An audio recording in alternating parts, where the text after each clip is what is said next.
Dígaiad tá an seola Romy sa defile Jamalia á cléad a Seoladh Saol Ella le Teanga Chomharthaíochta na hÉireann an céad dhrámaíocht the teilifíse Ghaeilge riamh. Tarlin?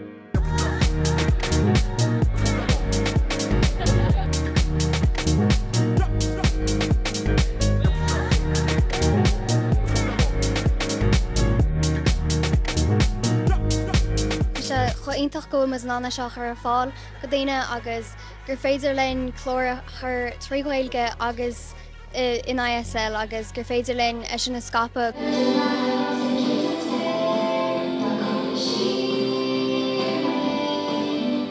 Nó chas me le cúpla daoine anseo agus tá siad a freastal ar scoil go daoine atá báir agus tá siad ar bís chun an chlár a eiceáil agus bhíonna na múntar chomh go bhfuil se seo gur be seo an chéad chlár dhrámaíochta trí Ghaeilge atá fáil in ISL agus is rud an tábhacht a chóp sinna agus mar sin tá sé tábhacht a chuine.